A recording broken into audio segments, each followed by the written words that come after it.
আমার নাম ইয়াসির ফাহামি, আমি এসেছি ইরান থেকে। আমি যেটা জানতে চাই, আপনি নিশ্চয়ই সালমান রুশদির স্যাটানিক ভার্সেস পড়েছেন। একজন মুসলমান হিসাবে কেউ বইটা পছন্দ করবে না। আপনি কি মনে করেন যে ইমাম খোমেনি যা করেছিলেন তিনি কি ফতোয়াটা দিয়ে ঠিক করেছিলেন? এটাই আমার মূল প্রশ্ন। ইমাম খোমেনি যা করেছিলেন ফতোয়া জারি সালমান রুশদির বিরুদ্ধে, সেটা কি ঠিক ছিল? আপনি প্রশ্ন করেছেন সালমান রুশদি সম্পর্কে ইমাম খোমেনি যে ফতোয়া জারি করেছিলেন সেটা ঠিক ছিল কিনা। আমার প্রশ্ন হচ্ছে, কেন ইমাম খোমেনি ফতোয়া জারি করলেন 1 বছর পরে? যে দেশ সবার আগে সালমান রুশদির স্যাটানিক ভার্সেস নিষিদ্ধ করেছিল সেটা ইন্ডিয়া। আর আমি এই কাজটার জন্য রাজীব গান্ধীকে অভিনন্দন জানাই। কেন ইমাম খোমেনি সালমান রুশদিকে হত্যা করার ফতোয়া দিলেন 1 বছর পরে? কারণ তাকে নিয়ে কোনো খবর হচ্ছিল না।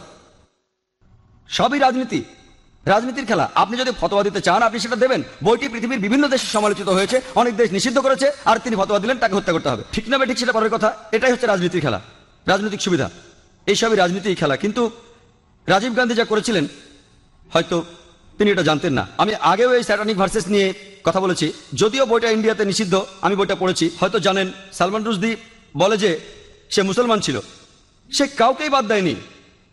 তার বইতে সে রানী এলিজাবেথকে ছোট করেছে। আর সেই একই ব্রিটিশ সরকার এক আমেরিকান লেখকের বই নিষিদ্ধ করেছে অশ্লীল শব্দ ব্যবহারের জন্য, father uncle cousin king, Margaret থ্যাচারকে উদ্দেশ্য করে।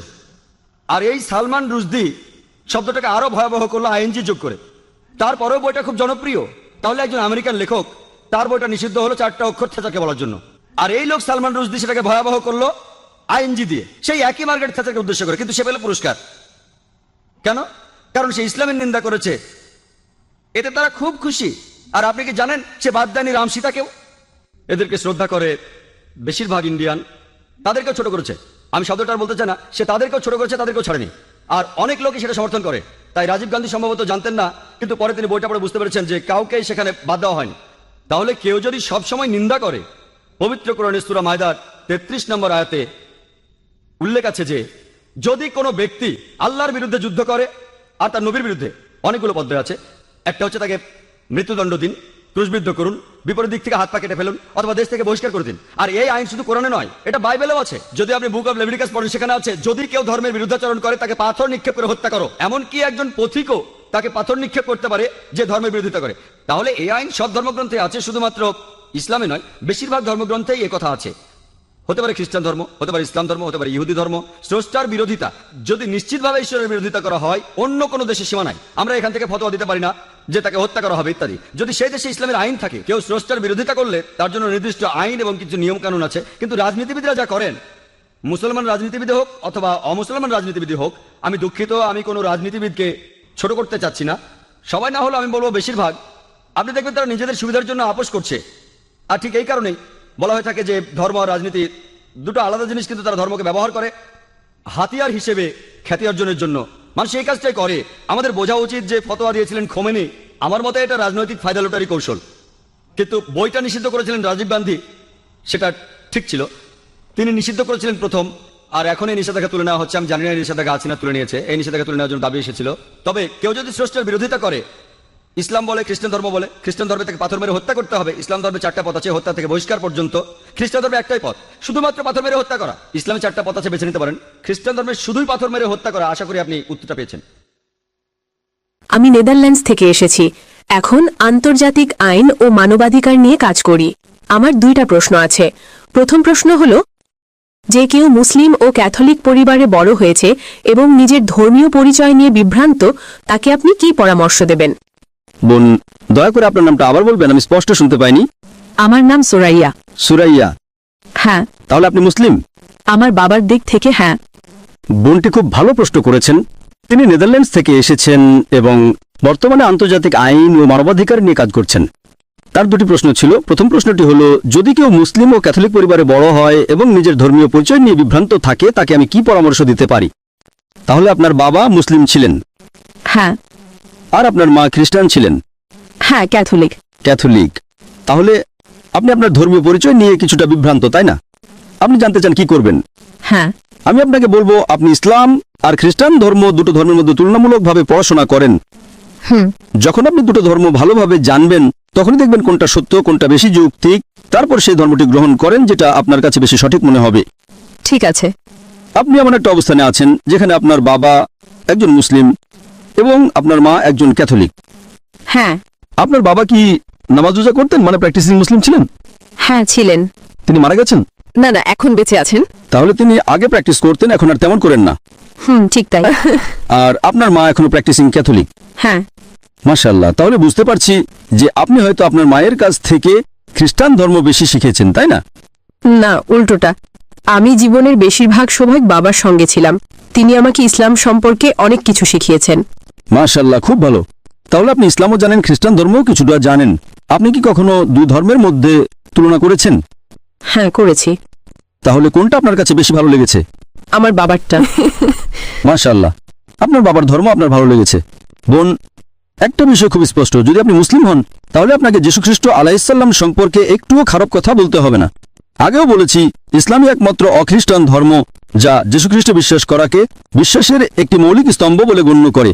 বোন, আমি আরো জানতে চাই যে আপনি নিজেকে মুসলিম মনে করেন, খ্রিস্টান মনে করেন, নাকি দুই ধর্মের মিশ্র ভাবেন? আমি আমার পারিবারিক পটভূমি ব্যাখ্যা করেছি, কারণ আমি মনে করি যদি আমি কোনো এক ধর্মে নিশ্চিত হই তাহলে আমি ব্যর্থ হব।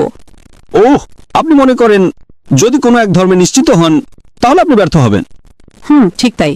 তাহলে বোন, আমার বিশ্লেষণ হলো আপনি ইসলাম বা খ্রিস্টান ধর্ম দুটোর কোনোটাকে আসলে ভালোভাবে জানেন না। ঠিক আছে। কারণ যদি আপনি সত্যিকারই যে কোনো একটাকে ভালোভাবে জানতেন তাহলে নিশ্চয়ই একটাকে গ্রহণ করতেন। ঠিক আছে।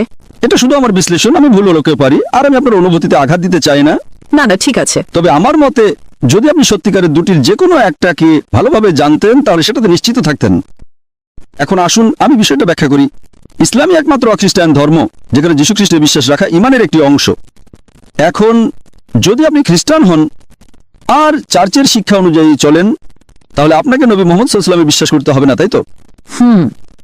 যদি আপনি আপনার মা যা শিখিয়েছেন সেটাতে অটল থাকেন। হ্যাঁ। সঠিক? হ্যাঁ। তাহলে যদি আপনি একজন কট্টর খ্রিস্টান হন, আপনি বলবেন মুহাম্মদ সাল্লাল্লাহু আলাইহি ওয়াসাল্লামকে মানার দরকার নেই, তাহলে এতে আপনার মুসলিম বাবার কষ্ট হবে, তাই না? হ্যাঁ। আর যদি আপনি একজন অনুশীলনকারী মুসলিম হন তাহলে আপনার মাকে কষ্ট দিতে হবে না। কারণ ইসলামও যীশুখ্রিস্টে বিশ্বাস করে। কোনো মুসলমান নয় যদি সে যীশুখ্রিস্ট আলাইহিস সালামকে বিশ্বাস না করে। আমরা বিশ্বাস করি যে তিনি ছিলেন আল্লাহর অন্যতম একজন মহান রাসূল। আমরা বিশ্বাস করি যে তিনি কোনো পুরুষ ছাড়া আল্লাহর ইচ্ছায় অলৌকিকভাবে জন্ম নিয়েছেন। অনেক আধুনিক খ্রিস্টান এটা মানে না, কিন্তু ইসলাম এটা বিশ্বাস করতে বাধ্য করে। আমরা আরো বিশ্বাস করি যে তিনি আল্লাহর অনুমতিতে মৃতদের জীবিত করেছেন, অন্ধ কুষ্ঠরোগীদের সুস্থ করেছেন। আসলে মুসলমানরা কোরআনে যীশুখ্রিস্ট আলাইহিস সালামকে খ্রিস্টানদের বাইবেলের তুলনায় বেশি সম্মান দেয়।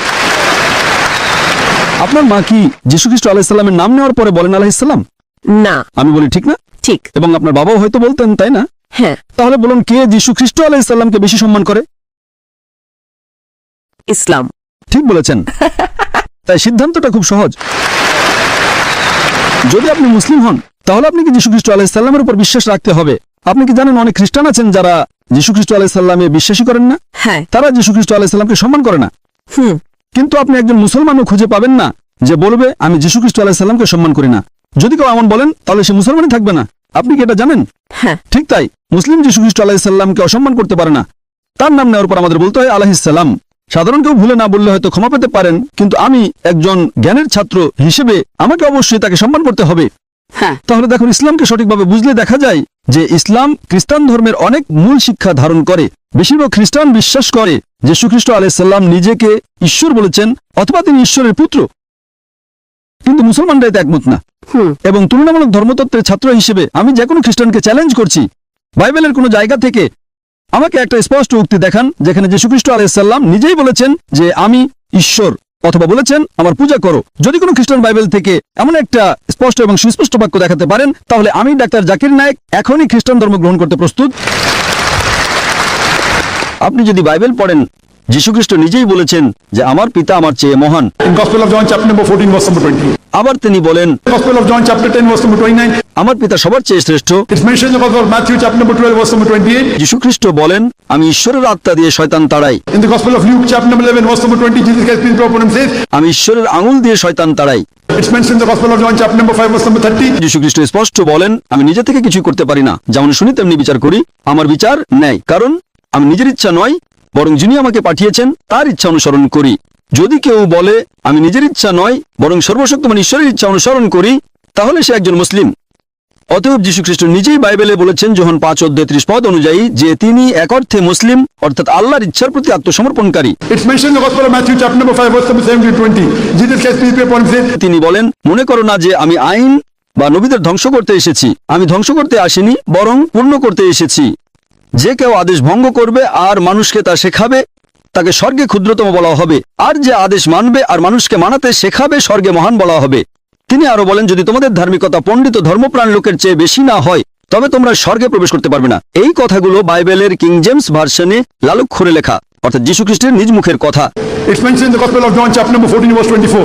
Jesus Christ, peace be upon him, says, তোমরা যে কথা শুনছো তা আমার নয়, বরং যিনি আমাকে পাঠিয়েছেন আমার পিতার। it's mentioned in the Gospel of John, chapter number 17, verse number 3. তুমি একমাত্র সত্য ঈশ্বর এবং যীশুখ্রিস্ট যাকে তুমি পাঠিয়েছো। It's clearly mentioned in the book of Acts, chapter number 2, verse number 21. হে ইসরায়েলের লোকেরা শোনো, নাসরাতের যিশু একজন মানুষ যাকে আল্লাহ তোমাদের মাঝে পাঠিয়েছেন অলৌকিক কাজ ও নিদর্শনের মাধ্যমে, অর্থাৎ যীশুখ্রিস্ট ছিলেন আল্লাহর নবী যার মাধ্যমে আল্লাহ অলৌকিক কাজ করিয়েছেন।